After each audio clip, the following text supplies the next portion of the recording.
Hello students, welcome to my YouTube channel. बच्चे, आज हम चैप्टर 7 कर रहे हैं, एक्सरसाइज 7.2 कोऑर्डिनेट ज्योमेट्री, क्लास 10। इसका question number 5। Find the ratio in which the line segment joining A 1-5 and B -4-5 is divided by x axis. हमें पहले क्या फाइंड करना है? रेशो फाइंड करनी है। किसकी? लाइन जो सेगमेंट दो पॉइंट हैं ए और बी, जिनके कोऑर्डिनेट दे रखे हैं और जो डिवाइड कर रही है एक्स एक्सिस पर। Also find the coordinate of the point of division. और साथ में हमें जो उसके कोऑर्डिनेट भी निकालने हैं जो उस एक्सिस एक्सिस को डिवाइड कर रही है, डिवीजन कर रही है। ठीक है, तो ये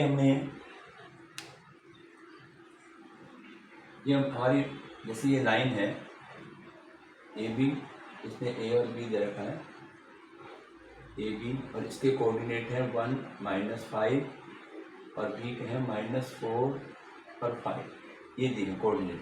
अब अगर find the ratio in which the line segment joining this and this divided by x axis. अब ये लाइन अगर एक्स एक्सिस को काट रही है और हमें रेशो फाइंड करनी है, तो यहाँ हमने मान लिया पॉइंट पी है, ये जो इस लाइन को डिवाइड करेगा किसी रेशो में। ठीक है, तो हमें वो रेशो फाइंड करनी है। और एक कंडीशन और दे दी है कि जो लाइन सेगमेंट है ये एक्स एक्सिस को डिवाइड कर रही है, डिवाइडेड बाय एक्स। ये सबसे इम्पोर्टेंट है। देखिए, जब अभी शुरू में बताया था, ये एक्स एक्सिस है और ये वाई एक्सिस है। अगर कोई लाइन एक्स एक्सिस को डिवाइड करेगी, यहाँ पर अगर है कोई लाइन, जैसे मान लीजिए ये लाइन है, ऐसे आ गई लाइन ये, ठीक है, और ये इसने यहाँ पे एक्स एक्सिस को डिवाइड करा है, तो इस एक्स एक्सिस पर इसके जो कोऑर्डिनेट होते हैं, यहाँ पर किसकी वैल्यू 0 होगी? वाई की वैल्यू 0 होगी। ठीक है ना। एक्स एक्सिस को जहाँ पर कट करेगी वहाँ पर हमारे वाई की वैल्यू 0 होगी, और ये वैल्यू एक्स मान लो, एक्स, तो इसकी कोऑर्डिनेट हो गया एक्स 0। ठीक है ना। और अगर वाई एक्सिस पर देखना है, अगर मान लो कहना कि डिवाइडेड बाई वाई एक्सिस, अगर वाई एक्सिस को डिवाइडेड कर रही होती है, यहाँ पर इस पॉइंट इसके कोऑर्डिनेट क्या होते, तो हम यहाँ से यहाँ तक देखते, पहले इसमें एक्स की वैल्यू 0 हो जाती और वाई जो भी वैल्यू होती वो होती। तो ये ध्यान रखना है कि किस एक्सिस को डिवाइड कर रही है। अगर एक्स एक्सिस को डिवाइड कर रही है तो एक्स एक्सिस में वाई की वैल्यू 0 होती है। ठीक है, और अगर वाई एक्सिस को डिवाइड कर रही है तो वहाँ एक्स की वैल्यू 0 होगी। तो ये ध्यान रखना है। तो यही चीज़ हम यहाँ करेंगे। अब तो हम यहाँ लिखेंगे,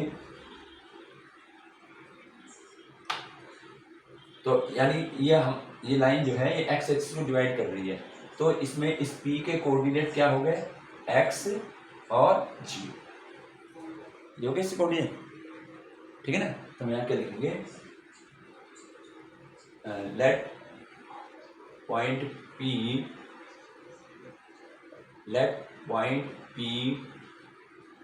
ठीक है, divided A be on x axis. ये मानिए कि P जो है डिवाइड कर रहा है ए बी को ऑन एक्स एक्सिस पे डिवाइड कर रहा है, तो कोऑर्डिनेट ऑफ P, पहले हमें ये चाहिए, कोऑर्डिनेट ऑफ P पॉइंट जो हम मान के चल रहे हैं, P के कोऑर्डिनेट क्या हो जाएंगे? एक्स, क्योंकि एक्स एक्सिस पे काट रहा है ना, तो एक्स एक्सिस पे एक्स और 0, ये मान लीजिए इसके कोऑर्डिनेट हो गए x 0। Y axis, x axis पे कट कर रहा, तो एक्स एक्सिस पे वाई की वैल्यू 0 होती है, तो इसके कोऑर्डिनेट हो जाएंगे एक्स और 0। अब हमें निकालना रेशो है, तो हम मान लेंगे लेट द रिक्वायर्ड रेशो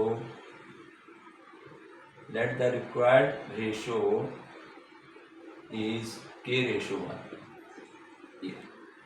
पहले बताया था ना कि रेशो जहां भी आएगी, हमने ये P जो है इसको K/1 में डिवाइड कर रहा है, ऐसे इसमें डिवाइड कर रहा है। तो अब क्या करेंगे? जब रेशो का फार्मूला आ गई, जब रेशो आ गई तो हमारा सेक्शन फार्मूला बनता है। ठीक है, तो ध्यान लिखेंगे कोऑर्डिनेट ऑफ P, जो उसको डिवाइड कर रहा है, कोऑर्डिनेट ऑफ P जो हमारे यहाँ x0 है ना। क्या होगा? इसके ऊपर फार्मूला लिख देंगे, section formula m1 x2 plus m2 x1 upon m1 plus m2, ये हो गया। और y के लिए क्या आएगा, m1 y2 plus m2 y1 upon m1 plus m2, यही होता है ना सेक्शन फार्मूला। सेक्शन फार्मूला हमारा यही होता है, क्योंकि हमें रेशो दे रखी है। यहाँ पे m1 m2 क्या होते हैं, रेशो होती है। जैसे m1 हमारा k हो गया, m2 1 हो गया।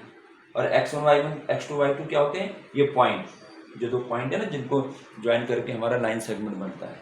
तो यहाँ देखें, यहाँ हम लिख सकते हैं x0, मैं इसको ऐसे लिखूंगा, इज इक्वल टू, यहाँ वैल्यू पुट कर दें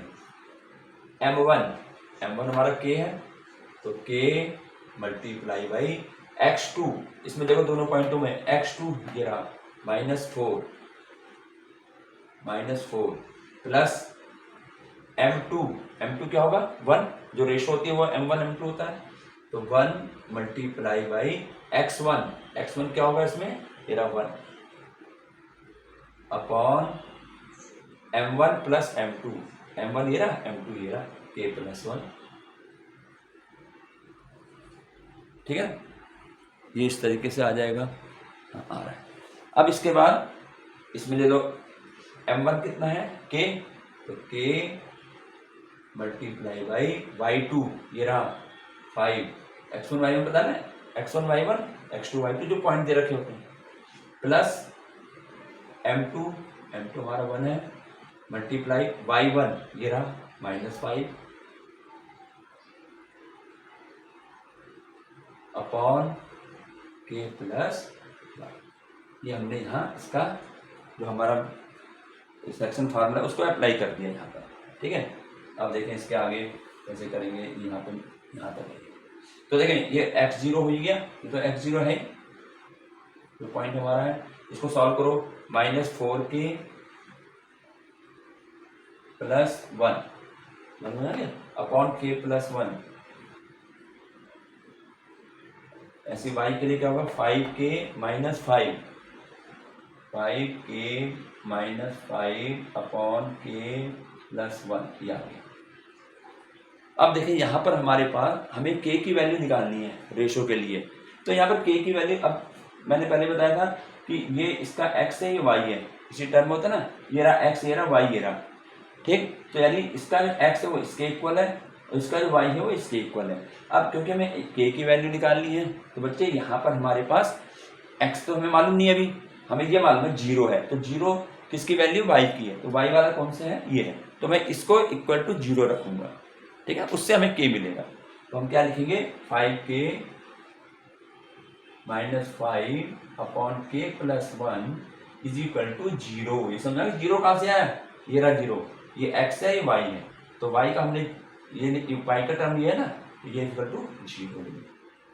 अब इसको मैं पहले क्रॉस मल्टीप्लाई कर दूं 1 लगा करके, तो 5k plus 5k minus 5 is equal to 0 की जब इससे मल्टीप्लाई होगी तो ये सारा 0 हो जाएगा, ठीक है। अब k की वैल्यू निकालनी है, 5 को उधर ले जाऊंगा, 5k is equal two plus हो जाएंगे 5, और k इज इक्वल टू क्या होगा 5 अपॉन 5 यानी 1 आ गया। तो इसका मतलब हमारी जो रेशो जो थी हमारी, तो हमारी रिक्वायर्ड रेशो क्या हुई, रिक्वायर्ड रेशो जो हमें निकालनी थी क्या थी, k रेशो 1 थी ना, और k की वैल्यू क्या आई है 1 आई है, तो 1 रेशो। एक पार्ट का आंसर ये हो गया कि find the ratio in which the line segment joining a and b divided by x axis. यहां तक हो गया कि रेशो हो गई हमारी 1:1। अब इसके बाद ये कहता है also find the coordinate of the point of division. अब हमें उसके कोऑर्डिनेट भी निकालने हैं जिसने इस लाइन को डिवाइड किया। तो इस लाइन को डिवाइड किसने किया, p ने करा, और p के कोऑर्डिनेट क्या है x और 0। अब हमें 0 तो मालूम है लेकिन x की वैल्यू नहीं मालूम, वो कह रहा है इसके भी कोऑर्डिनेट निकालने हैं, p के कोऑर्डिनेट, तो हमें x की वैल्यू निकालनी है। तो देखो हमने यहाँ तक तो करा था ना, ये हमने यहाँ पर क्या रखा था 0 को y के बराबर। अब मैं क्या करूँगा, क्योंकि हमें k की वैल्यू मिल गई है, k हमारा 1 आया, तो अब मैं इस x वाले को इसके साथ रखूँगा, ठीक है, तो उस समय x की वैल्यू मिल जाएगी। तो देखें क्या करेंगे, तो ये बता देता हूँ,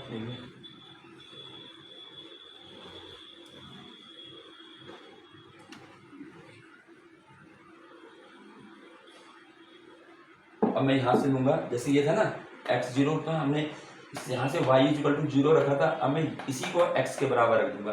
तो यहाँ से हमें x क्या मिलेगा, x इक्वल टू किसके मिलेगा, इसके मिलेगा -4k + 1/k+1, ये तो मिलेगा भाई। x वाला पार्ट x से इक्वल होगा, y वाला पार्ट y के इक्वल होगा, y के इक्वल से हमें k मिल गया, ठीक है। तो मैं x वाले पार्ट को इसके इक्वल रख दूंगा। अब यहाँ क्या करेंगे, इसकी वैल्यू पुट करें k की वैल्यू क्या आई है 1, तो मैं यहाँ -4 × 1 k की वैल्यू पुट कर रहे हैं +1 फिर k की जगह 1, k की जगह यहाँ पर 1 लिख दिया जाएगा, तो ये हो जाएगा 1 + 1, तो ये आ गया -4 + 1/2, तो x इक्वल टू आया -3 ये आ गया। तो p के कोऑर्डिनेट पूछा था उसने, तो कोऑर्डिनेट ऑफ p,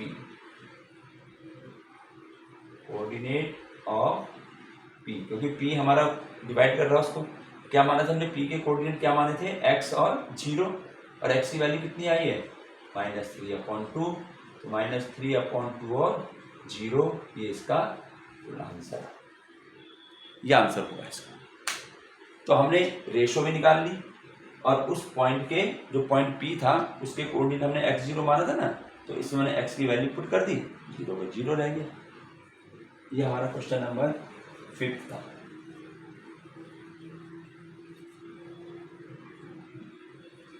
अब हम चलें क्वेश्चन नंबर 6 में, पहले इसको लिखेंगे उसके बाद आगे सॉल्व करेंगे। क्वेश्चन नंबर 6, क्वेश्चन है if 1 2 4y x6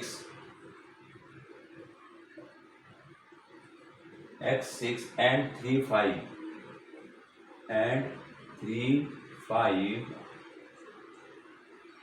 are the vertices of a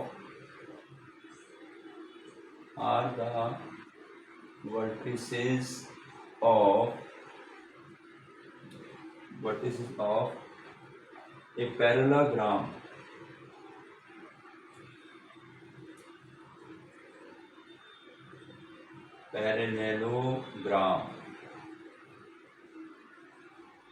taken in order,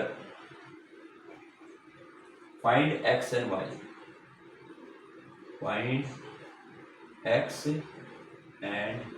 ये क्वेश्चन।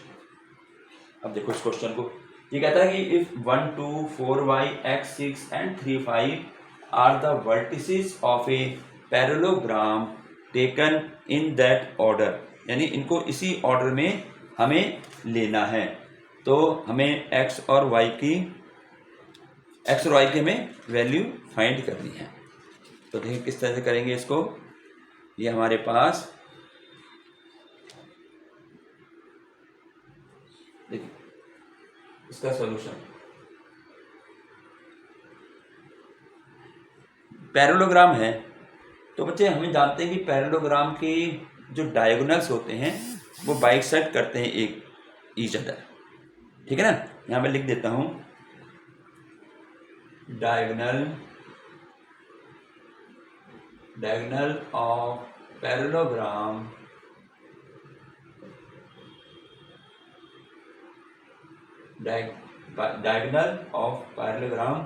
Bisect each other. ये हमें मालूम है कि पैरेललोग्राम के जो डायगोनल होते हैं वो एक दूसरे को बाइसेक्ट करते हैं। अब बाइसेक्ट का मतलब क्या हुआ भाई, जैसे मान लिया ये हमारा पैरेललोग्राम है, ठीक है, इसको नाम देता हूँ A B C और D, पैरेललोग्राम है। अब मैं कहता हूँ इसके जो डायगोनल है जैसे AC और यहाँ BD, ये बाइसेक्ट करते हैं O पर। इसका मतलब क्या हुआ, इसका मतलब ये हो गया कि AC का जो मिड पॉइंट है और DB का जो मिड पॉइंट है वो दोनों इक्वल है, बाइसेक्ट ईच अदर, एक दूसरे को बाइसेक्ट कर रहे हैं। तो बाइसेक्ट का मतलब बराबर बराबर भागों में बांट रहे हैं, ठीक है ना। तो मतलब समझ आ गया बाइसेक्ट ईच अदर का मतलब क्या हुआ कि AC का जो मिड पॉइंट है जैसे O है और जो BD का जो मिड पॉइंट है वो भी O होगा, ठीक है। तो इस तरह बाइसेक्ट कर रहे हैं जो एक दूसरे को बराबर भागों में। तो यहाँ लिख दिया diagonal of parallelogram bisect each other, ये मैंने नोट कर दिया। अब जैसे मान लिया इसको बना लिया हमने डायग्राम, वैसे इसमें डायग्राम नहीं भी बनाएंगे तो भी काम चल जाएगा, पर जैसे बना दिया तो हमने ए को हमने 1 2 मान लिया, 1 2 इसी ऑर्डर में लिखना है, इसलिए उसने कहा है टेकन इन ऑर्डर, इसी ऑर्डर में 4y, बी की जगह इसके कोऑर्डिनेट 4y, सी के कोऑर्डिनेट x 6 और डी के कोऑर्डिनेट 3 5, ये ऐसे दे रखे हैं, ठीक है। तो हमें x और y की वैल्यू x और y हमें फाइंड करना है। तो देखिए ये मैंने लिख दिया diagonal of parallelogram bisect each other. इसका मतलब क्या हुआ, इसका मतलब हो गया मिड पॉइंट, इसका मतलब ये हो कि mid point of AC is equal to, इसका mid point is equal to mid point of BD, ये मतलब हुआ इसका। बाइसेक्ट ईच अदर का मतलब ये है कि AC का जो मिड पॉइंट है वो इक्वल होगा BD के मिड पॉइंट के। बस यहाँ पर मिड पॉइंट आ गया तो मिड पॉइंट का जो फार्मूला है वो अप्लाई कर देंगे। यहाँ पर मिड पॉइंट का क्या होता है x1 प्लस x2 अपॉन 2, है ना, ये तो होता है। मैं यहाँ वैल्यू यहाँ पुट कर देता हूँ, AC के लिए ले रहे हैं AC, तो x1 क्या है 1 plus x1 x2 x upon 2, y के ले लो y1 plus y2 upon 2 is equal to, ऐसे इसमें ले लो क्या होगा इसका x1 b से लेंगे, BD है ना 4 प्लस 3 अपॉन 2 और y1 प्लस y2, इसमें हमने ये क्या दे रखे हैं 4y, अच्छा ये 5 नहीं है 4 और y है, मैं यहाँ लिख दिया ना, ये 4 और y है, y तो आए नहीं, y है, ठीक है। तो ये आ गया x1 plus x2 upon 2, y1 plus y2 upon 2। मैं यहाँ लिखता हूँ, हमारा फार्मूला होता है ना x1 plus x2 upon 2, y1 plus y2 upon, ये किसका फार्मूला है मिड टर्म का, ठीक है। वही हमने ये फार्मूला हमने यहाँ लगा दिया दोनों तरफ, AC के लिए भी और BD के लिए भी, ये फार्मूला अप्लाई करा है। अब इसको सॉल्व करो, तो ऐसे रहेगा 1 प्लस एक्स अपॉन 2, ये प्लस हो जाएगा 6 और 2 8, 8 अपॉन 2 4 आ गया, सीधा 4 लिख दो। यहाँ पर कितना होगा 4 प्लस 3 7, 7 अपॉन 2, और यहाँ पर ऐसे ही रहेगा। अब फिर जब इक्वल आ गया साइन, फिर वही बात होगी, इसका x इसके x के इक्वल रखेंगे, y y के इक्वल रखेंगे। x जो है वो x के इक्वल रखा जाएगा और y जो है वो y के इक्वल रखा जाएगा। तो देखो क्या होगा, तो हम यहाँ लिखेंगे 1 plus x upon 2 is equal to किसके 7 अपॉन 2 के। तो पहले मैं x वाले से x की वैल्यू निकाल लेते हैं, तो क्या होगा क्रॉस मल्टीप्लाई करेंगे, तो 2 की मल्टीप्लाई दोनों में होगी, 2 1 जा 2 plus 2x is equal to 7 2 जा 14। हमें x की वैल्यू निकालनी है, तो 2x इज इक्वल टू, ये 2 इधर आएगा माइनस हो जाएगा, 14 माइनस 2, तो 2x is equal to 12, then x is equal to, ये 2 कहाँ जाएगा इसके डिवाइड में आ जाएगा, 2 6 जा 12, x की वैल्यू 6 आ। सिंपल सा क्वेश्चन है, बस यहाँ पे क्या समझना है ये चीज कि ये इसके बाइसेक्ट होते हैं। अब इसी प्रकार से अब y का देख लो, अभी हमने x लिया ना, x को x पर, अब y के बराबर रख दो, तो मैं लिखता हूँ y plus 5 upon 2 is equal to 4, चाहे ये इसके इक्वल रख दो चाहे ये इसके इक्वल रख दो, या चलो ऐसे रख लो 4 is equal to y plus 5 upon, अब ये हमने इसके इक्वल रखा y की वैल्यू निकालने के लिए, और इसको अपॉन 1 करके क्रॉस मल्टीप्लाई इस तरीके से, तो y प्लस 5 की 1 से करेंगे यही आएगा, इज इक्वल टू 4 2 जा 8 आ गया। तो y इज इक्वल टू 5 इधर जाएगा, क्या हो जाएगा, माइनस हो गया। तो y इज इक्वल टू कितना आया, 3 आ गया। तो आंसर क्या हुआ, x is equal to 6 and y is equal to 3, ये हमारा आंसर है। तो इस तरीके से हमें इसको सॉल्व करना है। बस दिक्कत क्या थी यहाँ पे, तुम्हें ये मालूम होना चाहिए कि जो डायगोनल और पैरेललोग्राम जो बाइसेक्ट होते हैं एक दूसरे को, और बाइसेक्ट का मतलब ही ये है कि mid point of A C equal to होगा mid point of B D, जब बाइसेक्ट दो बराबर भागों में बांटा एक दूसरे को। ठीक है, ये हमारा क्वेश्चन नंबर 6 हो गया।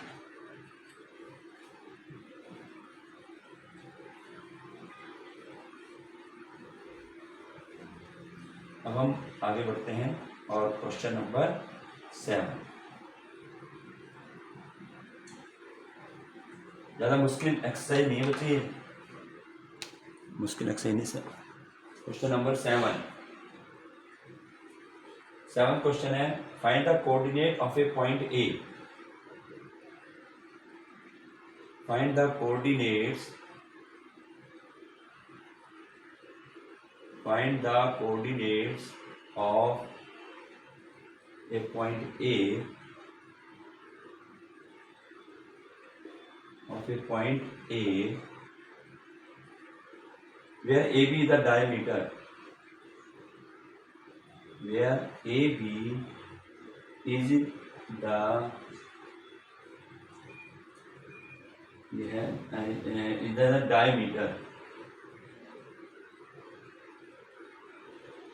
diameter of a circle,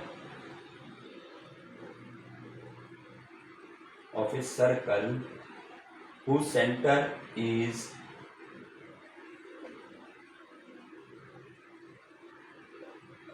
whose center is 2 minus 3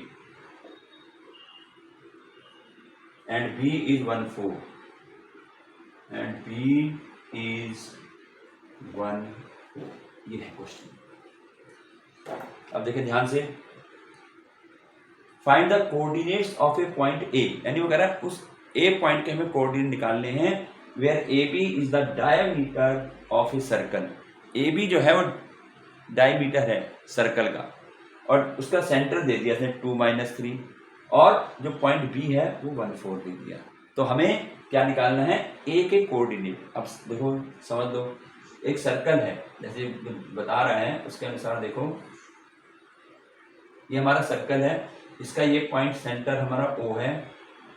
तो वो कहता है ए बी डायमीटर है, डायमीटर इसे कहते हैं ना, ये ए ये बी, ये तो होता है डायमीटर। तो डायमीटर हमारा ये दे रखा है, और इसके अलावा ये इसने सेंटर दे दिया 2 3। तो जो हमारा ओ है सेंटर जो है, इसके कोऑर्डिनेट आ गए 2 और -3, और बी के कोऑर्डिनेट आ गए 1 4। अब वो कहता है फाइंड द कोऑर्डिनेट ऑफ ए के कोऑर्डिनेट फाइंड करने हैं। तो हमने ए के कोऑर्डिनेट एक्स और वाई मान लिए। फिगर समझ में आया? एक सर्कल है, सर्कल का एक डायमीटर ए बी है, ठीक है ना, डायमीटर ये हमारे सेंटर से पास होता जाता है, ठीक है, और ये जो हमारी लाइन सेगमेंट है, और ए बी के कोऑर्डिनेट दे दिए उसने, सेंटर के उसने कोऑर्डिनेट दे दिए, ए के पूछे। तो हम इसका सॉल्यूशन शुरू करेंगे। सॉल्यूशन में हम पहले मान लेंगे, उसने पूछा ना कोऑर्डिनेट, लेट द कोऑर्डिनेट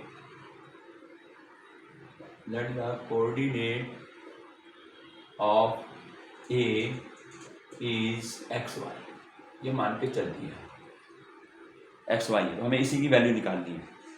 अब यहाँ देखें ओ क्या है, सेंटर किसका, ए बी का। सेंटर का मतलब हुआ ये मिड पॉइंट हुआ, क्या हुआ, मिड पॉइंट। सेंटर को मिड पॉइंट तो कहेंगे भाई, ए बी का मिड पॉइंट है ओ, भाई ये मालूम होना चाहिए। तो जब मिड पॉइंट आ गया तो मिड पॉइंट का फार्मूला लगा करके हमारा आंसर निकल जाएगा। तो हम यहाँ लिखेंगे O is the midpoint, O is the midpoint of AB।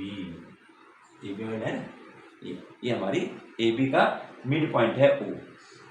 तो हम क्या करेंगे, यहाँ पर हम कोऑर्डिनेट अगर मैं ओ लिखता हूँ, कोऑर्डिनेट ऑफ ओ के कह रहा हूँ मैं, ए के नहीं, ओ लिख रहा हूँ, यानी हमें यहाँ पे ओ क्या है, मिड पॉइंट है, तो इसके कोऑर्डिनेट हमें कैसे मिलेंगे, जब हम यहाँ मिड पॉइंट का फार्मूला अप्लाई करेंगे, यानी फार्मूला करेंगे x1 plus x2 upon 2 y1 plus y2 upon, ये तो होगा, ये ओ के कोऑर्डिनेट आएंगे। हालांकि इसमें दे रखे हैं कोऑर्डिनेट, पर अगर मान लो नहीं दिए हैं तो ओ के कोऑर्डिनेट में ये फार्मूला क्यों लगाया, क्योंकि O is the mid point of A B. तो ये चीज़ समझनी पड़ेगी तुम्हें, कहाँ मिड पॉइंट बन रहा है, कहाँ किस रेशो में आ रहा है, ठीक है। तो यहाँ पर अब कोऑर्डिनेट ऑफ ओ तो हमें दे रखे 2 और -3, इसके नीचे मैंने 2 और -3 लिख दिया। अब यहाँ पे देखें x1, अब ये दो पॉइंट है, इनमें ये x1 y1 x2 y2, तो x1 x हो गया प्लस x2 क्या होगा 1/2, y1 हमारा y है प्लस y2 4 है, ये रहा y2/2। तो ये तो 2 और 3 चल ही रहा है ये, इसमें बस ठीक है, इसमें कुछ प्लस तो होगा नहीं, ऐसे ही रहेगा। अब क्या करेंगे इसमें, अब क्या करते हैं, अब 2-3 सवाल आ गए ऐसे, जब दोनों तरफ इक्वल है तो इक्वल में क्या करते हैं, इसका x इसके x के इक्वल और y y के इक्वल, वही चीज़ चलेगी। तो मैं यहाँ क्या लिखूंगा, 2 को किसके इक्वल रखूंगा, 2 रहेगा x प्लस 1/2, ऐसे रहेगा ना। तो हम पहले x की वैल्यू निकाल लेते हैं, अपॉन 1 करके क्रॉस मल्टीप्लाई कर देते हैं, ऐसे x प्लस 1 की 1 से करेंगे तो x प्लस 1 ही आएगा, यहाँ कर देते हैं x प्लस 1 की 1 से मल्टीप्लाई करी, x प्लस 1 आ गया, और इजिकल टू 2 की 2 से करेंगे 4 आ गया, तो x इजिकल टू ये 1 इधर जाएगा माइनस हो गया, तो x की वैल्यू 3 आ गई, सिंपल, x की वैल्यू 3 आ गई। अब हमें y भी निकालना है, तो अब इसमें क्या करूँगा, ये y जो है -3 ये y के इक्वल रख दो, ठीक है। याद रखिए अगेन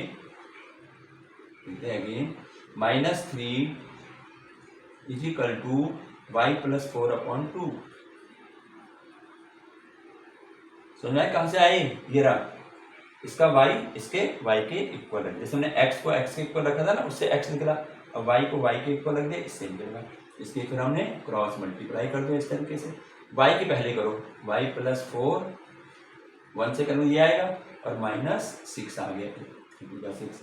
यहाँ देखें इसको, तो y की वैल्यू क्या आई, ये -6 तो है ही अपनी जगह, 4 को उधर ले जाएंगे तो प्लस तो माइनस हो गया, तो y इजिकल टू -10। तो आंसर क्या आया, कोऑर्डिनेट ऑफ ए, कैसे लिख देते हैं, हमारे से कोऑर्डिनेट पूछा था ना उसने, find the coordinate of point A, तो coordinate of a point A is, क्या है कोऑर्डिनेट, x की वैल्यू क्या आई थी, x की 3 आई थी और y की -10, तो 3, माइनस, ये इसके कोऑर्डिनेट, ठीक है बच्चे, बहुत आसान एक्सरसाइज है, बहुत इजी। या तो इसमें मिड टर्म का फार्मूला लगेगा या रेशियो जो हम सेक्शन फार्मूला उसका फार्मूला लगेगा। तो ये हमारा हो गया क्वेश्चन नंबर 7। अब हम आते हैं क्वेश्चन नंबर 8 में। 8 हमारा थोड़ा इंपॉर्टेंट है, ये भी पहले क्वेश्चन बहुत आता था ये वाला, जो अभी हमने करा है बोर्ड में। तो हम इसमें आगे बढ़ते हैं, क्वेश्चन नंबर 8 में हम लिखेंगे, इसके बाद सवाल करेंगे। क्वेश्चन नंबर 8,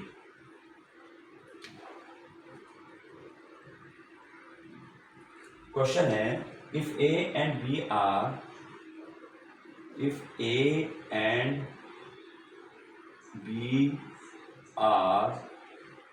क्या क्या दे रखे हैं, -2 and 2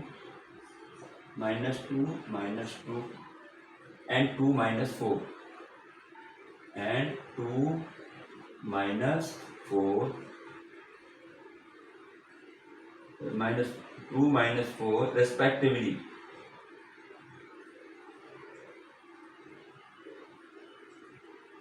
respectively, find the coordinate of P, find the coordinate find the coordinate of P, coordinates of P such that AP is equal to 3/7 AB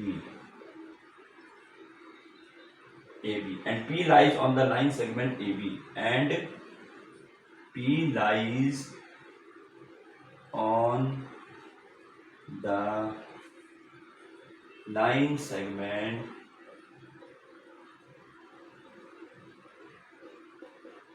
AB। ये है क्वेश्चन, समझ लो क्वेश्चन को। If A and B are, A और B के दो coordinate दे दिए इसने respectively, find the coordinate of P, P के कोऑर्डिनेट निकालने हैं, जबकि हमें क्या दे रखा है, AP is equal to 3/7 AB and P lies on the line segment AB। इसका सॉल्यूशन देखो, इसमें गलती होने के बहुत चांसेस होते हैं, इसलिए ज़्यादा इंपॉर्टेंट हो जाता है क्वेश्चन, ठीक है। अब एक लाइन सेगमेंट है AB, A और B, कोऑर्डिनेट इसके दे रखे हैं, A -2 है और B हमारा 2 और -4 है, ठीक है। अब वो कहता है AP is equal to 3/7 AB। अभी हमें लिख देता हूँ, पहले क्या दिया हुआ है, AP is equal to 3/7 AB। अब बच्चे मैं इसको क्या करूंगा, अभी हमें कोई रेशो नहीं दे रखी, मैं इसको ऐसे करता हूँ, AP इसको रेशो में ले आता हूँ नीचे, upon AB is equal to 3/7, या इसको ऐसे ले आना है। तो AP कितना है 3 और AB कितना है 7। तो अब यहां पर ये कहता है ना, find the coordinate of P such that AP is equal to 3/7 AB, यानी यहाँ पर कोई पॉइंट P है, यहाँ मान लिया हमने, यहाँ पर भी मान लिया P है कोई पॉइंट P, ठीक है। तो हमें इसके कोऑर्डिनेट निकालने हैं P के। अब ध्यान दो, AP कितना है 3, तो यानी यहां से यहां तो 3 हो गया, ये तो 3 हो गया, और ये 7 क्या है AB पूरा यहां से बच्चे यहां तक है, यहां तक। तो यहां पर ये रेशो जो है AP रेशो AB दे रखी है, 3/7 AP रेशो AB, ध्यान रखना, ये बहुत इंपॉर्टेंट क्वेश्चन है, ठीक है। और हमारा जो सेक्शन फार्मूला होता है बच्चे, वो अगर मान लिया कोई लाइन पॉइंट किसी लाइन को डिवाइड कर रहा है तो रेशो में करेगा, तो ये और ये रेशो होनी चाहिए, है ना, ये और ये, यहाँ पर ये रेशो दे दी, ये नहीं दे रखी है PB, तो PB कितनी होगी, अगर ये AP 3 है और ये पूरी 7 है, तो PB कितनी हुई, कितनी हो जाएगी, PB 4 हो जाएगी, यही तो होगी। जब AB पूरी 7 दे रखी है, AP यहाँ से यहाँ तक 3 दे रखी है, तो हमें जो है PB कितनी होगी, 4 हो गई, ठीक है। तो अब यहाँ पर क्या बात बनी, अब देखें, अब हमें इसके कोऑर्डिनेट निकालने हैं, तो इसके कोऑर्डिनेट XY मान लिए, ये तो पूछा कोऑर्डिनेट ऑफ P, तो हम क्या लिखेंगे, हम यहाँ लिखेंगे late the coordinate of P is XY, ये मान लिया हमने P के कोऑर्डिनेट। अब ध्यान रखना, अब हमारे पास AP रेशो PB कितनी हुई, AP 3 है, रेशो PB यहाँ से यहाँ तक 4, ये है रेशो। यहाँ पर नहीं लिखेंगे AP रेशो ये, और इसमें गलती क्या होती है, कहीं इसको तुम M1 मान लो, इसको M2, क्योंकि रेशो में दे रखी है, AP अपॉन AB का मतलब AP रेशो AB, अपॉन में रेशो होता है ना, तो गलती से ऐसा ना कर दो कि इसको M1 इसको M2 मान लो, जो कि गलत है, क्योंकि AB ये तो इसमें पूरा AB दे रखा है, हमें तो इतनी रेशो चाहिए, तो ये रेशो बन गई 3 और ये 4 बन गई, तो हमारे पास रेशो आ गया 3/4। अब हमारा क्वेश्चन इजी हो गया, अब रेशो का फार्मूला आ गया, तो अब यहाँ पर हम रेशो का फार्मूला अप्लाई करेंगे, यानी सेक्शन फार्मूला। तो मैं कोऑर्डिनेट ऑफ पी, ये तो निकालना है, कोऑर्डिनेट ऑफ पी जो हमने एक्स वाई माना है ये निकलेगा। अब कौन सा फार्मूला लेगा, रेशो दे दी है, अब यहाँ मिड पॉइंट तो है नहीं, अगर मिड पॉइंट होता तो मिड पॉइंट का फार्मूला लगा देते, लेकिन मिड पॉइंट नहीं है, यहाँ पर रेशो दे रखी, तो रेशो का फार्मूला यानी section formula m1 x2 plus m2 x1 upon m1 plus m2, ये सब याद होने चाहिए। ऐसे y के लिए क्या होगा, m1 1 के साथ y का 2 आएगा और m2 के साथ y का 1 आएगा अपॉन m1 प्लस m2। ये याद करने का तरीका है कि 1 के साथ जो पॉइंट है उसका 2 सेकंड पार्ट आएगा। चलिए आगे बढ़ते हैं। तो यहाँ पर तो हमारा, मैं इसको सीधा पी एक्स वाई लिख देता हूँ, क्या आएंगे कोऑर्डिनेट हो जाएगा, यहाँ पर वैल्यू पुट करो m1। अब ये देखना है, ये नहीं देखना, m1 कितना है 3 और x2, अब x1 x2 तो ये रहेंगे a b, ठीक है, तो हम लिखेंगे 3 मल्टीप्लाई x2 है 2 प्लस m2, तो प्लस लगा दिया।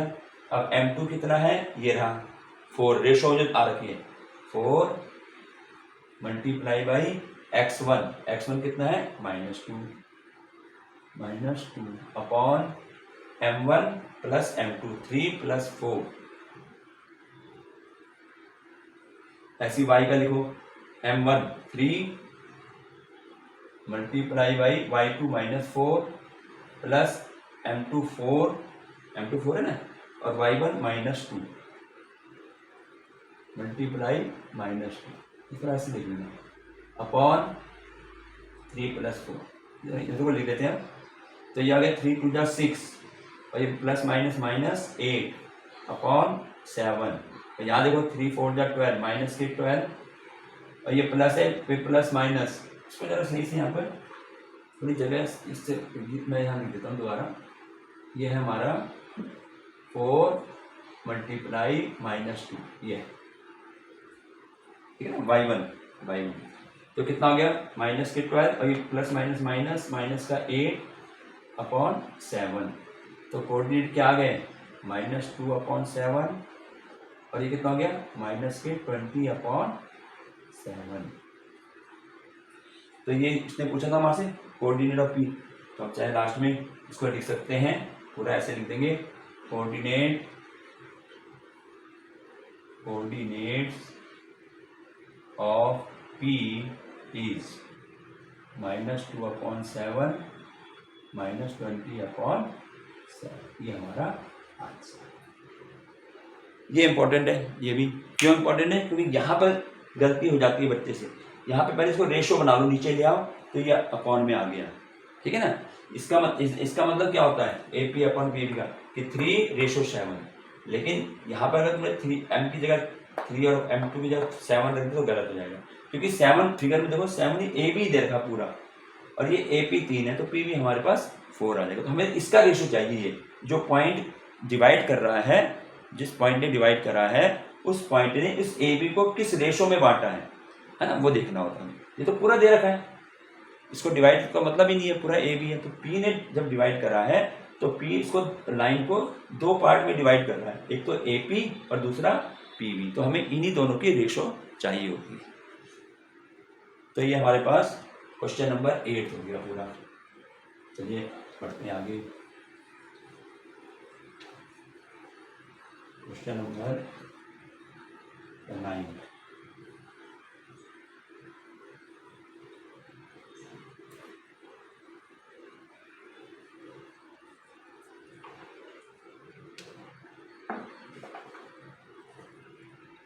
Question number 9.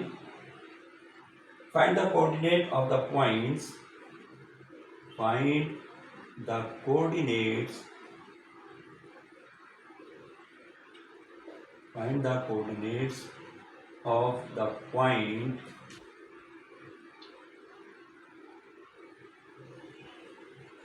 of the points which divide the line segment, which divide divide the line segment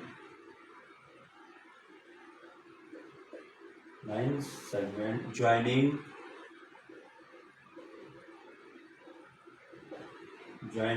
A minus 2 and B इसके देखें 2 8 into 4 equal parts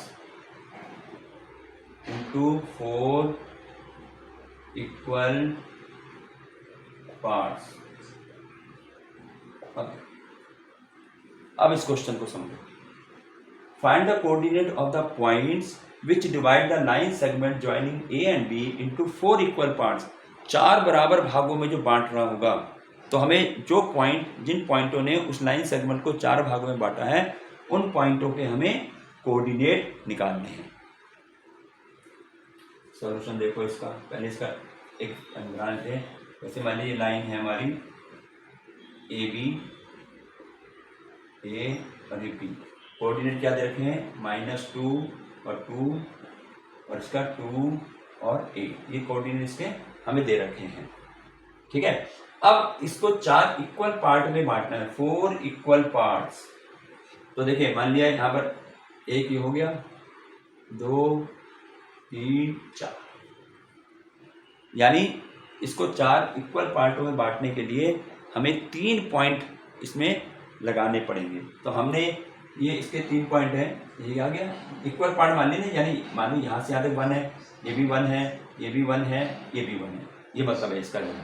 ठीक है, तो अब इनके कोऑर्डिनेट, इसका हमने P मान लिया, इसको हमने Q मान लिया, इसको नीचे लिख दिया P, इसके कोऑर्डिनेट P पॉइंट मान लिया, ये Q मान लिया और ये R। तो suppose P, Q and R are the points which divide AB into 4 equal parts। ठीक है, तो हमें फाइंड करने हैं इनके कोऑर्डिनेट, P, Q और R के कोऑर्डिनेट फाइंड करने हैं। तो देखें क्या करेंगे, पहले मान लेते हैं कि इसके कोऑर्डिनेट तो हमने x1 y1 मान लिए, Q के कोऑर्डिनेट हमने मान लिए x2 y2 और इसके हो गए x3 y, ऐसे मान लिए। तो यानी अब हमें यही निकालने हैं। ठीक है, तो हम पहले लिखेंगे कैसे, हम लिखेंगे suppose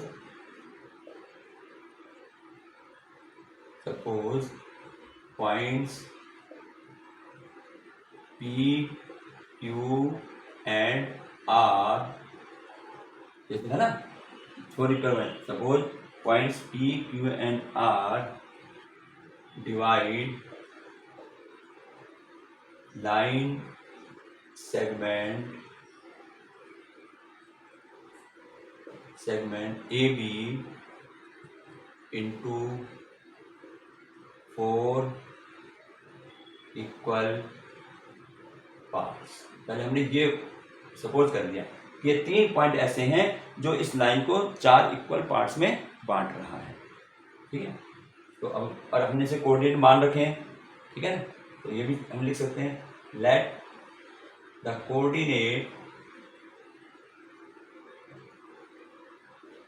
coordinates of P is x1 y1, Q is x2 y2 and R is x3 y। ये मान लिया हमने। तो जब हम फार्मूला अप्लाई करेंगे तो उसमें ये हमें इसके कोऑर्डिनेट मिल जाएंगे। ठीक है, अब देखो इसको कैसे करना है। सबसे पहले मैं P के कोऑर्डिनेट निकालता हूँ। तो बच्चे देखो यहाँ पर इसको करने के 2 तरीके हैं। अब उन 2 मेथडों में जो इजी मेथड होगा हम उसी को अडॉप्ट कर लेंगे। ठीक है ना, तो देखो क्या है, पहला मेथड क्या है, ये P जो है इस पूरी लाइन को डिवाइड कर रहा है P। अब ये कितने रेशो में डिवाइड कर रहा है इसको समझ लो। यहाँ से यहाँ तक कितना है 1, तो यानी P जो है इस AB को जो डिवाइड करेगा 1 रेशो। अब यहाँ से यहाँ तक P से B तक कितना हो गया 1 + 1 + 1 यानी 3। तो एक तो कंडीशन ये, एक तो मेथड इसका ये है कि मैं ये अप्लाई करूं कि पॉइंट पी डिवाइड ए भी in the ratio of 1 and ratio 3। एक तो ये है, तो हम क्या करेंगे उसमें हम जो है सेक्शन फार्मूला अप्लाई करके पी के कोऑर्डिनेट निकाल देंगे। ऐसे हम क्यू के निकाल सकते हैं। क्यू कैसे डिवाइड कर रहा है ए बी को, यहाँ 1 + 1 2 रेशो, यहाँ भी 1 + 1 2, ये भी 2 रेशो 2 हो गया। ठीक है, तो हम फिर उसमें उसका फार्मूला अप्लाई करेंगे सेक्शन फार्मूला और हमारा आंसर आ जाएगा। लेकिन क्या हमें इससे इजी मेथड भी है? बिल्कुल, इससे एक इजी मेथड भी है। हम इतना बड़ा उसमें जो सेक्शन फार्मूला अप्लाई क्यों करें जब हमें और शॉर्ट फार्मूला मिल रहा है? क्या है देखो, अब ध्यान से देखना। क्यू जो है, ये क्यू क्या है ए बी का? क्यू से इधर भी 2 रेशो आ रही है, इधर भी 2 रेशो आ रही है। It means Q is the mid point of A B. Q is the mid point of A B. अब मिड पॉइंट का तो फार्मूला इजी है, इजीली हो जाएगा वो।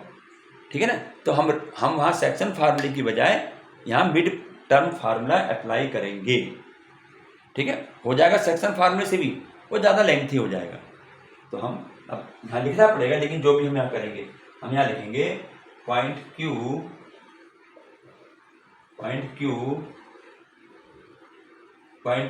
इज द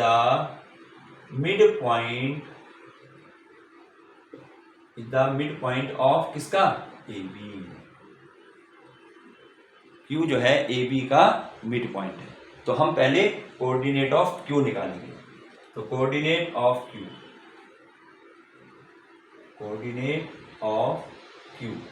हमने क्या माना था? क्यू के कोऑर्डिनेट को x2 y2 माना था, ये माना था ना। अब इसको निकालना है हमें। अब क्योंकि यहाँ मिड पॉइंट का कह रहे हैं, तो हम मिड पॉइंट का ही फार्मूला अप्लाई करेंगे, जो क्या है? सबसे आसान है, x1 + x2/2 और y1 + y2/2।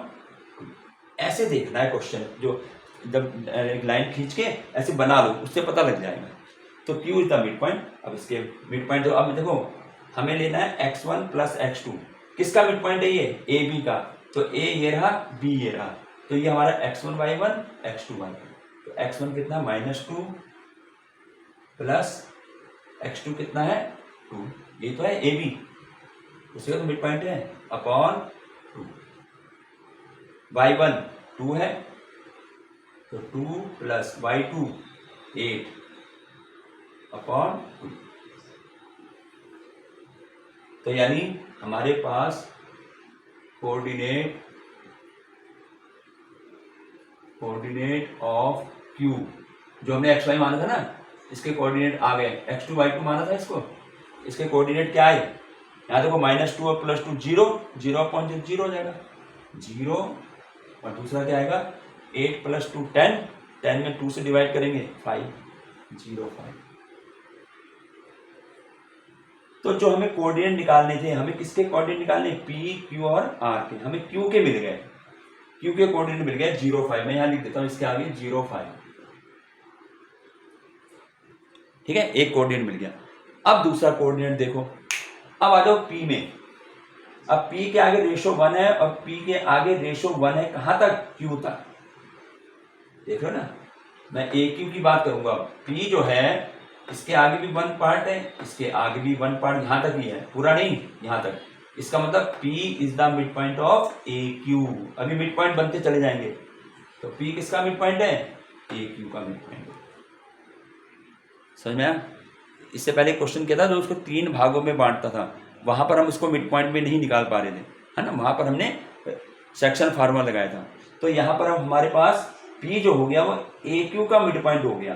तो वो 1 है ना, इसका भी 1 पार्ट है, इसका भी 1 पार्ट है। ठीक है, तो अब इसको लिखेंगे P is the mid point of AQ, फिर यही फार्मूला लगेगा। तो देखिए, ये लिखना जरूर है, जिससे तुम क्वेश्चन जो करोगे, वो जो चेक करेंगे उसको पता नहीं कि क्या लगाया है, क्या तुमने किस किस को माना है मिड पॉइंट। तो यहाँ लिखेंगे हम P इज द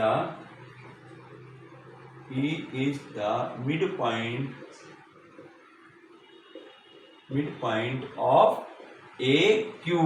ए भी मत लिख देना, AQ का मिड पॉइंट है, AQ का मिड पॉइंट है।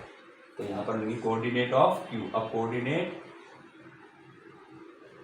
Coordinates of Q. क्यू हमने क्या माना था, x1 y1। नहीं पी के निकालने, पी इज द, तो पी लिखेंगे, कोऑर्डिनेट ऑफ पी जो हमने माना है x1 y1। क्या फार्मूला है, x1 plus x2 upon 2, y1 plus y2 upon 2। तो ये हमारा क्या आ जाएगा x1। अब हमें किसमें देखना है, ए क्यू में। ए क्यू में हमारा -2 x1 है और x2 क्या होगा, ये रहा जो हमने ये निकला क्यू का 0 अपॉन 2, y1 2 है और y2 5। ये वैल्यू सही रखना, ये हमारा ए क्यू ले रहे हैं, ए क्यू, तो ए हमारा x1 y1, क्यू हमारा x2 y2 जो हमने निकाल लिया था। तो इसके कोऑर्डिनेट क्या आ गए, ये 2 में 0 जोड़ेंगे 2 ही आएगा, 2 से डिवाइड कर दिया तो -1 आ गया, यहाँ पे 7/2 आ गया। ये किसके आ गए, कोऑर्डिनेट्स ऑफ पी जो हमने x1 y1 माने थे ना, वो x1 y1 ये आ गए, -1 और 7/2। ठीक है, अब आ जाते हैं हम r पे। हमारे q भी निकल गया, ये p भी निकल गया, -1 और 7/2 ऐसे दिखा दें इसमें। अब आ जाते हैं बात r में। अब देखो r से, r के बाद यहाँ तक कितना 1, तो r के इधर भी 1 कहाँ पर आ रहा है, q पर, तो यानी r is the mid point of qb। ठीक है, r के जो है आगे जो पार्ट आ रहा है 1 है और r के q तक 1 है। रेशियो जो मैंने कहा था ना, इक्वल पार्ट में बांटा है, तो अगर मैंने इक्वल पार्ट ये 1 है तो ये भी 1 होगा, ये भी 1 होगा, ये भी 1 होगा। तो अब r जो है वो मिड पॉइंट हो गया qb का, तो ये हम यहाँ लिख देंगे। ठीक है, मैं इसको जो है ऐसे बताया था, इसकी जगह क्या लिखेंगे, r is the mid point of किसका, qb। मैं ऐसे देता हूँ, ठीक है, कोई दिक्कत तो नहीं है, वो लिखा होता उसको मैंने ऐसे कर दिया, r इज द, अब अगला आ गया r is the mid point of qb। तो कोऑर्डिनेट ऑफ, अब हम किसके निकालेंगे, r की, अब हमें r का निकालना है। तो हमारे पास r is the mid point of qb। ठीक है, फिगर में देख लो, तो कोऑर्डिनेट ऑफ r जिसको हमने क्या माना था, हमने r को माना था x3 y3। चलिए अब QB यानी Q हमारा x1 y1, B हमारा x2 y2। तो x1 कितना है 0 प्लस x2 कितना है 2, यहाँ आ जाएगा ना भाई। R किसका मीटर, Q और B का है, तो Q और B को लोगे 2/2। y1 कितना है 5 प्लस y2 कितना है 8/2। तो इसमें आगे 0 में 2 जोड़ा 2/2 1 आ गया, ये कटे नहीं होगा 13/, ये किसके आगे, कोऑर्डिनेट ऑफ r जो हमने x3 y3 माना था ना, x3 y3, वो ये आंसर आ गया। तो यानी हमने p के कोऑर्डिनेट भी निकाल दिए, q के भी निकाल दिए और r के भी निकाल दिए, जो कि हमारे आए 1 और 13/2। बस ये हमारा आंसर आ गया। इसके कोऑर्डिनेट पूछे थे इसने कि इस लाइन को 4 इक्वल पार्ट में बांट रहे हैं, तो 3 पॉइंट हम लगाएंगे वो 4 पार्ट में बढ़ जाएगा, और वो इक्वल पार्ट है इसलिए कहा। अब देखो इसी क्वेश्चन में अगर मैं इसको सेक्शन फार्मूला से करता, तो पहले मैं लिखता P divide AB in the ratio 1:3, फिर वो फार्मूला अप्लाई करता। फिर अगर मैं लिखूँ Q जो डिवाइड कर रहा है AB को, यहाँ कितने रेशियो हो गए 1/2 और यहाँ भी 2:2, फिर वो फार्मूला वो अप्लाई करना पड़ता है, तो बहुत लेंथी बन जाता है। तो हमें जब मिड पॉइंट हमें मालूम चल रहा है मिड पॉइंट है, तो मिड पॉइंट का लगाएंगे। इसका क्वेश्चन नंबर 10 जो इस एक्सरसाइज और इस चैप्टर का ही लास्ट क्वेश्चन है। अब ये 10 क्वेश्चन होते ही है चैप्टर भी समाप्त हो जाएगा। प्रैक्टिस करें बच्चे, बहुत इजी चैप्टर है। क्वेश्चन नंबर 10 देखो क्या है, find the area of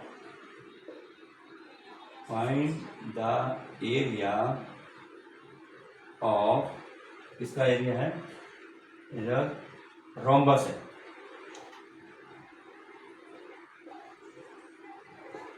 find the area of rhombus if the vertices are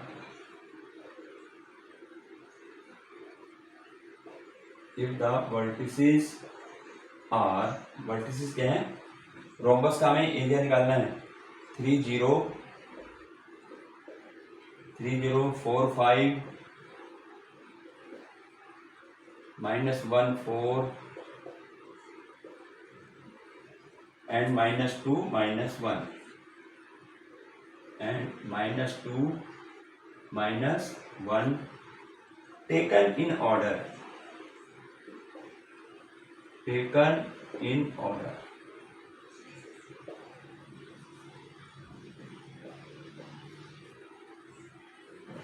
एक रोम्बस दिया हुआ है, ठीक है, रोम्बस किसे कहते हैं, चारों साइड इसकी इक्वल होती है, रोम्बस है और उसमें जो है उस रोम्बस में उसके वर्टिसेस दे रखे हैं और इसी ऑर्डर में लेना चाहिए, ए बी सी डी मैं लिखता हूँ तो ये आएगा।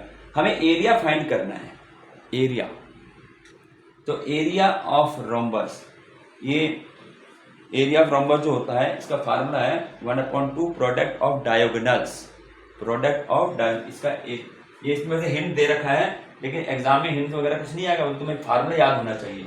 तो फार्मूला क्या है, एरिया ऑफ रोम्बस,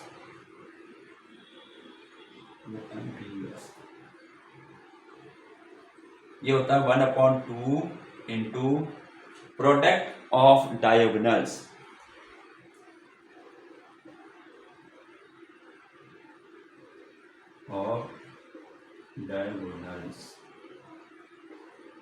ये फार्मूला है इसका जो एरिया हमें निकालना है, ठीक है।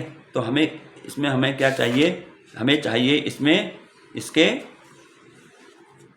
डायगोनल्स, ये तो चाहिए भाई, प्रोडक्ट ऑफ डायगोनल बन गया, दोनों डायगोनल आ जाए उनका मल्टीप्लाई करके 2 से डिवाइड कर दो, वो हमारा एरिया ऑफ रोम्बस आ जाएगा, ठीक। अब ये हमें दे रखे हैं वर्टिसेस, अब वर्टिसेस का मतलब क्या हुआ भाई, जैसे भाई रोम्बस है, मान लो ये हमारा एक रोम्बस बन गया, ठीक है, तो ए बी सी डी, ए के हमने ये 3 0 दे रखा है, बी का 4 5 है और सी का -1 4 है और डी का -2 -1 है। देखिए ऐसे क्वेश्चन में जरूरी नहीं कि तुम्हें फिगर बनानी है, ये कोई जरूरी नहीं है, डायरेक्ट तुम जब डायगोनल निकाल, अब डायगोनल होते हैं मतलब इसमें पता लग जाता ना हमें कौन कौन से पहले लेने हैं। डायगोनल ये है ए सी और एक है बी डी, वैसे तुम यहाँ भी देख सकते हैं ए बी सी डी, अगर मैं फिगर नहीं भी बनाऊं तो अगर मैं जब डायगोनल ए सी लूंगा तो ए और सी पॉइंट ले लूंगा, जब बी डी लूंगा तो बी और डी ले लूंगा, बनाना चाहो बना सकते हैं इसके ऐसे। अब हमें डायगोनल निकालना है ए सी, ए सी डायगोनल ए सी कैसे निकलेगा बच्चे, ये लेंथ निकालनी है ए सी की, ये सब याद होने चाहिए फार्मूले। ए सी जब ये साइड निकाली जाती है, डायगोनल निकालना है तो हम डिस्टेंस फार्मूला यूज करते हैं। डिस्टेंस फार्मूला क्या था वो फार्मूला, रूट में x2 minus x1 whole square plus y2 minus y1 whole, ये होता है फार्मूला।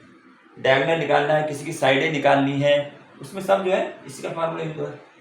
अब यहाँ फार्मूला अप्लाई कर दो, ये हम पहले बहुत कर चुके हैं।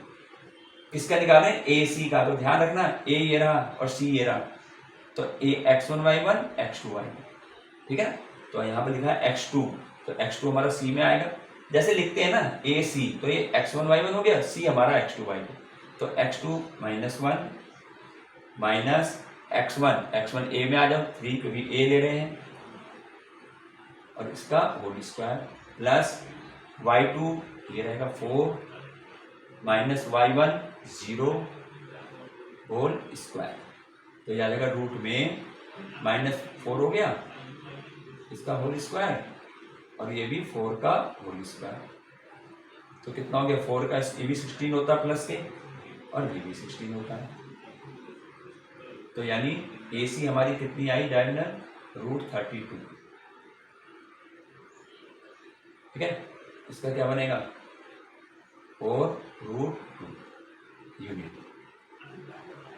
पता है 4√2 कैसा आया बताऊं, कई बार आ चुके हैं। 32 के एलसीएम ले लो, 2 16 2 8 2 4 2 2 जा, ठीक है, और ये 2 1 क्या करते थे, रूट में पेयर में से एक लेना है, तो इन दो का एक पेयर बन रहा है ना, इनमें से एक 2 ले लिया, इन दो का एक पेयर बन रहा है, इनमें से एक 2 ले लिया, इसका पेयर बन नहीं रहा, तो जिसका पेयर नहीं बनता है वो रूट के अंदर लिखा जाता है, और जो पेयर बन गए हैं कितना बना, 2 2 जा 4, ये 4 बाहर आ जाता है, तो कई बार आ गया। तो ये हमारे पास AC आ गया। अब हमें तो दोनों डायगोनल चाहिए, उन्हीं का प्रोडक्ट करेंगे। अब हम दूसरा डायगोनल निकालो, डायगोनल, तो दूसरा डायगोनल क्या होगा, BD। पहले फार्मूला लिख लेते हैं, x2 minus x1 whole square plus y2 minus y1 whole square, ठीक है, ये फार्मूला है हमारा। और फार्मूले को यहाँ अप्लाई कर दो। अब BD की बात हो रही है, BD x1 y1 x2 y2, x2 कितना है, ये x1 y1 x2 y2, x2 है -2 माइनस x1 कितना है 4 whole square plus y2 -1 minus y1 5 whole square, ठीक है ना। जब हम BD कहते हैं तो B हमारा x1 y1, D हमारा x2 y2, तो यहाँ पर हम इसको अप्लाई कर देंगे, कितना हो गया, -2 -4 -6 का होल स्क्वायर प्लस -1 -5 -6 का होल स्क्वायर, तो BD कितना आ गया, रूट में 6 का स्क्वायर 36, माइनस के प्लस हो जाते हैं, माइनस के प्लस हो जाते हैं, ठीक है, तो कितना आ गया, रूट में 72, तो BD आया, कितना बन जाएगा, इसमें 6√2 यूनिट, ठीक है। वैसे कर लेना, एलसीएम से लेकर पेयर में से इस तरह बन गए। अब हमारे पास दोनों डायगोनल आ गए, जब दोनों डायगोनल आ गए अब हमें क्या निकालना है, हमें तो निकालना है एरिया ऑफ रोम्बस। तो अब यहाँ लिखेंगे एरिया ऑफ रोम्बस